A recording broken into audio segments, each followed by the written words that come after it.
This Tesla is known all around the internet for destroying a quarter-mile drag race. So today we've brought the ultimate competitor, a V10 Formula One car. Okay, John, standing quarter mile, F1 car versus Tesla. Are you ready? Yes. Okay, let's go. 3, 2, 1.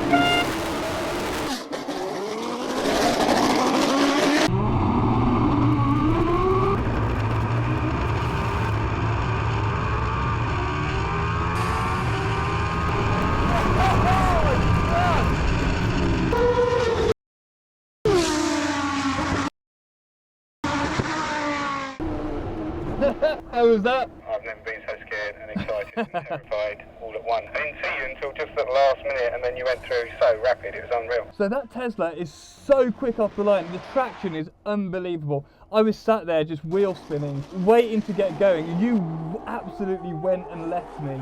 But then, like, this V10 engine just went at the second half of the run, and we finally got there. But I was a bit worried for a while. The Tesla's really impressive for the first half of that run. It beat it. So we're not only going to test a standing quarter mile, we're also going to test a rolling quarter mile, a 0 to 100 and back again, and also my favourite, the moose test, and I'll explain that more later.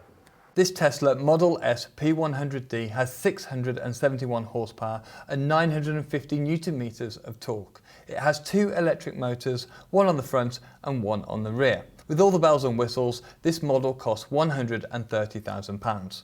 This Formula One car has 770 horsepower and around 520 Newton meters of torque. It has a normally aspirated V10 engine and a 6-speed paddle shift gearbox. This Benetton only weighs 525 kilograms, giving it a power to weight ratio higher than current F1 cars.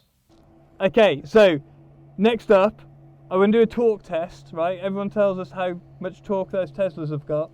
Do a torque test against this. So up to 40 miles an hour, get to the start, accelerate as hard as you can, and we'll do a rolling quarter mile.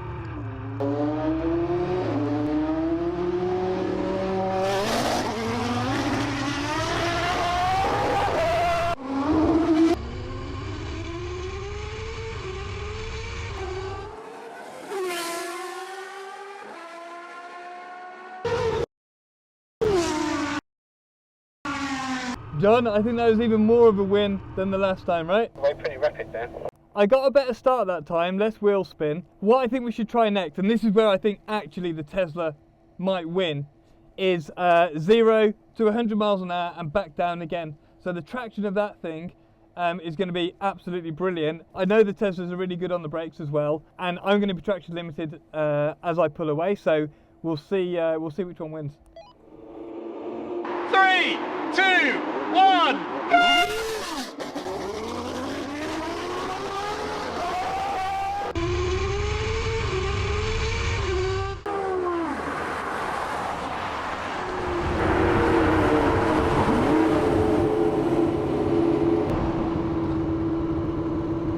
I expected you to win that. Hardest I think I've ever broken in a car in my life, so it was pretty scary, but also really good fun. I actually thought we would get to 100 miles an hour and you would still be ahead of me.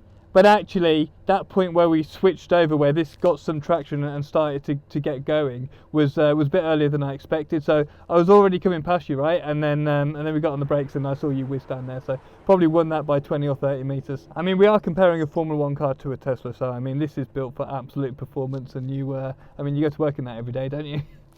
If you want to come and drive some of these incredible cars, make sure you subscribe to the Driven channel. We're going to be inviting some of our subscribers to come and drive these amazing cars and compete in these drag races. So make sure you hit that subscribe button. All right then, John, so on to the moose test. I think the Tesla might be pretty good at this, but we'll see. You've done this test before. Where do you reckon we should start? What speed do you want to start at? Start at 55. Okay, well, you go first and then I'll make sure that I can match it. This is a moose test, so called as it's designed to test a car's ability to avoid obstacles. Basically, you incrementally increase the speed until you can no longer make it through the course. Ah, that looked easy, John. That Tesla, you can see the weight, but it rebounds quickly, it deals with it really well. Yeah, once you come out, it straightens up very quickly.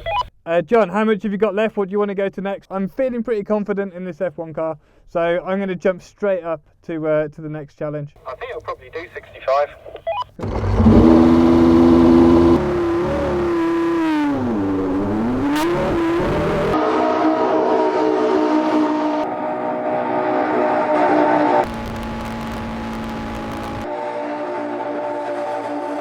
Right, John, 65 was easy for me. I did 65. You have a go at 65, see if you can do it.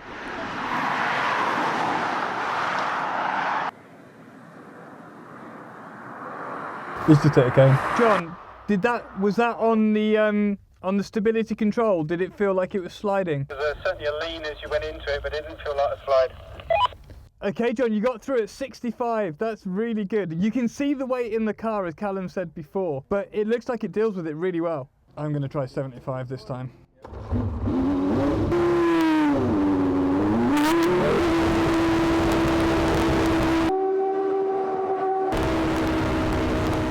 Okay, I did 75 then, and I got a bit of understeer in the second part of it. The problem with this car, aside from the tyres not being warm, is that it's just so stiff. You know, it isn't designed to do these kind of short corners. You know, you need a big Grand Prix circuit like Silverstone to really get the most out of it.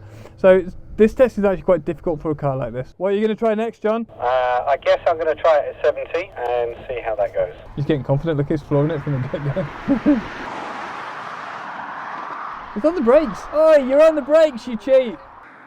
And it hit 3 cones. Okay, John, how fast was that? Do you think it'll go any quicker? I mean, there was a slight slide on that, maybe a little bit more. Okay, creep it up by 5. It's not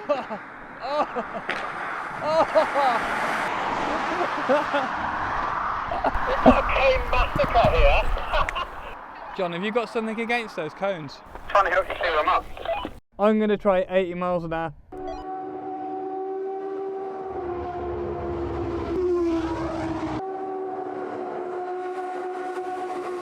Alright, John, that was 80 miles an hour. I got a bit of understeer and I don't think I can go too much quicker actually because the fronts just don't have the grip. If you want to find out what wins in a race between this Vauxhall Corsa with 2 engines and 1200 brake horsepower and this Ferrari 488 Pista, click here.